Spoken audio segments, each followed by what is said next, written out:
नमस्कार विद्यार्थियों। पिछले वीडियो में हम लोगों ने गैस कांस्टेंट आर इसके लिए विमा या डायमेंशंस के बारे में बात की थी। आज हम इसकी यानी गैस कांस्टेंट आर के लिए वैल्यू क्या है और किस तरीके से निकाल सकते हैं उसके बारे में थोड़ी सी चर्चा करते हैं। तो सबसे पहले हम एसआई सिस्टम देखते हैं कि इसमें गैस कांस्टेंट आर का मान कितना होता है, किस तरीके से निकाल सकते हैं। इस एसआई सिस्टम में हम जानते हैं कि equation P V equal to N R T है, और यदि हमें आर का मान निकालना है तो हम कैसे लिख सकते हैं, आर बराबर P into V upon N into T.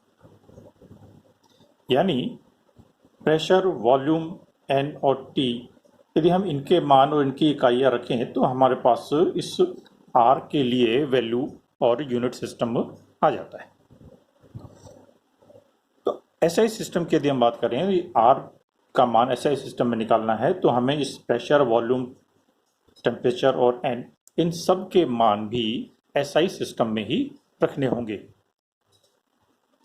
तो दाब, प्रेशर, इसको हम पास्कल में रखते हैं, और पास्कल में दाब को हम किस तरीके से निकाल सकते हैं, P बराबर लिखते हैं H इंटू डी इंटू जी। ठीक है, H का मान कितना हो गया, 0.76 मीटर, 760 मिलीमीटर या 76 सेंटीमीटर या 0.76 मीटर ऑफ मरकरी, पारे के स्तंभ की ऊंचाई। ठीक है, मल्टीप्लाइड बाई, क्यों? क्योंकि हम ऐसे सिस्टम की बात कर रहे हैं, उसमें हाइट हम मीटर में देखेंगे। डी घनत्व, पारे का घनत्व कितना होता है, 13.6 इंटू 10 टू द पावर 3, और इसकी इकाई हम लिखेंगे किलोग्राम पर मीटर क्यूब। ये डी के लिए मान हो गया।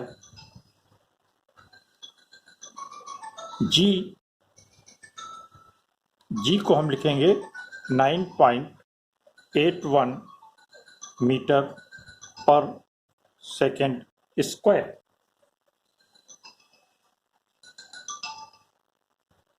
ठीक है, तो ये एच, डी और जी, इनके मान हो गया। ये हो गया पारे के स्तंभ की ऊंचाई, पारे का घनत्व, और ये गुरुत्वाकर्षण बल। इनको यदि हम मल्टीप्लाई करते हैं तो ये आता है 1.01325 इंटू 10 टू द पावर 5, और यूनिट हम इसको निकालें तो उसको हम, ये आती है न्यूटन पर मीटर स्क्वायर। ठीक है, इसमें ये तो दाब के लिए हो गया, ये न्यूटन पर मीटर स्क्वायर ही पास्कल है, जिसकी हम पीएवी लिखते हैं। तो दाब को हम लिखेंगे ये मान न्यूटन पर मीटर स्क्वायर में।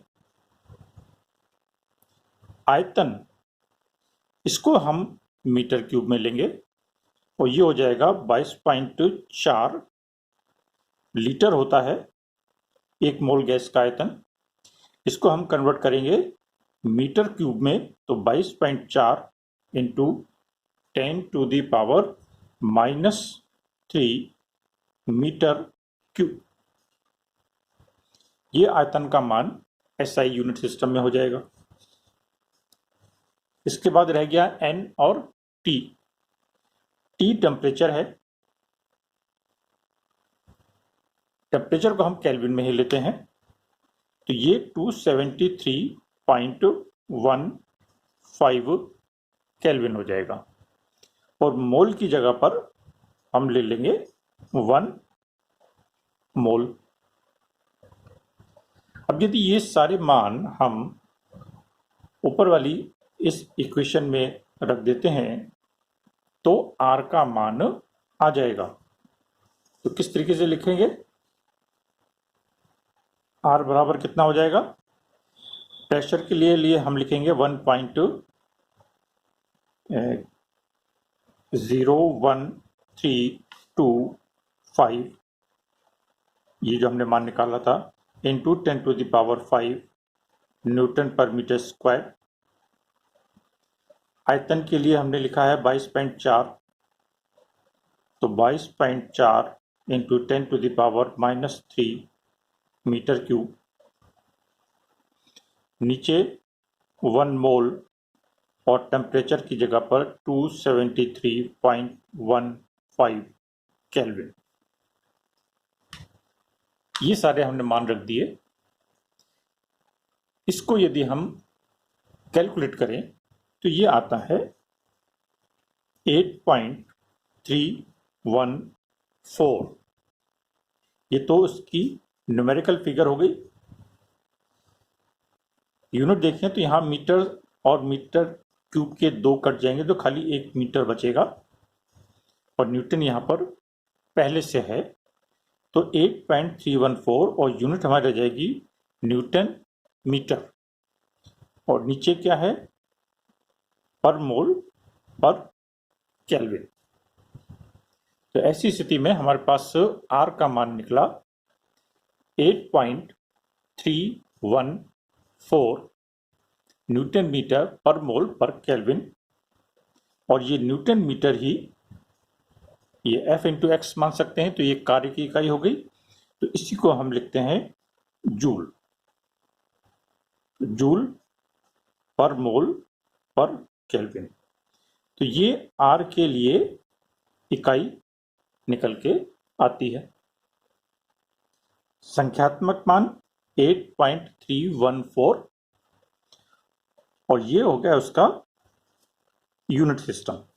ठीक है, इसको हम कहेंगे यूनिट सिस्टम।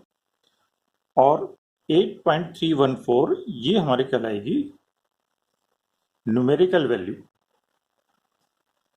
संख्यात्मक मान।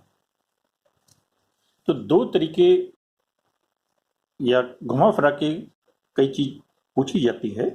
तो R के लिए भी कई बार पूछा जाता है कि SI सिस्टम में गैस कांस्टेंट का संख्यात्मक मान कितना होता है। तो वो हम लिखेंगे 8.314। एक लाइन का इसका आंसर हो जाएगा। SI सिस्टम में R का संख्यात्मक मान 8.314 होता है। यूनिट पूछे तो हम लिखेंगे जूल। SI सिस्टम में R या गैस कांस्टेंट का यूनिट या इकाई जूल पर मोल पर केल्विन होती है या न्यूटन मीटर पर मोल पर केल्विन होती है। तो ये हमारे R की वैल्यू SI यूनिट सिस्टम में निकलकर आती है।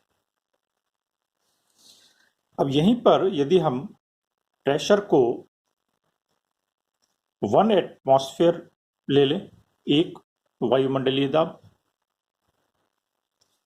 आयतन को 22.4 लीटर ले लें, 1 मोल गैस का आयतन। ठीक है, और टेम्परेचर वही 273.15 केल्विन ले लें। और फिर हम इसमें यहां पर R का मान अगर रखें उसी तरीके से, P की वैल्यू 1 एटमॉस्फेयर, आयतन की 22.4 लीटर, 1 मोल और टेम्परेचर 273.15 केल्विन। इसको यदि हम कैलकुलेट करते हैं तो ये आता है 0.821। ऊपर ये तो 11 है, ये 22.4 है और नीचे 273.15 है। इसको डिवाइड करें तो ये 0.821 आएगा। तो ये 0.821 ये तो संख्यात्मक मान हो गया। अब यहाँ पर देखिए हमने लीटर लिया है, यहाँ पर एटमॉस्फेयर लिया है, तो इसलिए इसकी इकाई क्या हो जाएगी, हम लिखेंगे सिर्फ लीटर एटमॉस्फेयर पर मोल पर केल्विन। तो ये जो यूनिट सिस्टम है ये अपने आप में एक अलग यूनिट सिस्टम यहां पर बन जाता है, लीटर एटमॉस्फेयर इकाई पद्धति, जहां पर दाब को एटमॉस्फेयर में, एक एटमॉस्फेयर में ये जो हमने पास्कल की वैल्यू निकाली थी ये 10⁵ पास्कल होता है एक एटमॉस्फेयर में। तो ऐसा ही सिस्टम में हम पास्कल यूज करते हैं और लीटर एटमॉस्फेयर पद्धति में दाब के लिए एक एटमॉस्फेयर यूज करते हैं, और लीटर आयतन के लिए 22.4 लीटर। तो वो सारी सिंपल वैल्यूज ये पे रख कर कैलकुलेट करें तो 0.821 आता है। ये भी R का एक संख्यात्मक मान हो जाता है। तो यहाँ पर 0.821 न्यूमेरिकल वैल्यू और यूनिट सिस्टम लीटर एटमॉस्फेयर पर मोल पर केल्विन। तो ये एक इंडिपेंडेंट यूनिट सिस्टम R के लिए बनता है लीटर एटमॉस्फेयर पद्धति। तो इसलिए हमें अलग अलग यूनिट सिस्टम में अलग अलग संख्यात्मक मान देखने को मिलता है। इसलिए जब हम न्यूमेरिकल प्रॉब्लम को सॉल्व करेंगे तो हम देखेंगे कि इसमें बाकी और इकाइयां किस यूनिट सिस्टम में रखी गई हैं, उसी के अकॉर्डिंग हम इस R की वैल्यू या तो लीटर एटमॉस्फेयर पद्धति में या सामान्यतः सबसे अधिक यूज होने वाली ये SI पद्धति में 8.314 जूल पर मोल पर केल्विन होगी। इस तरीके से अलग अलग इकाई सिस्टम में R का संख्यात्मक मान अलग अलग निकलता है, ये हमें ध्यान रखना है।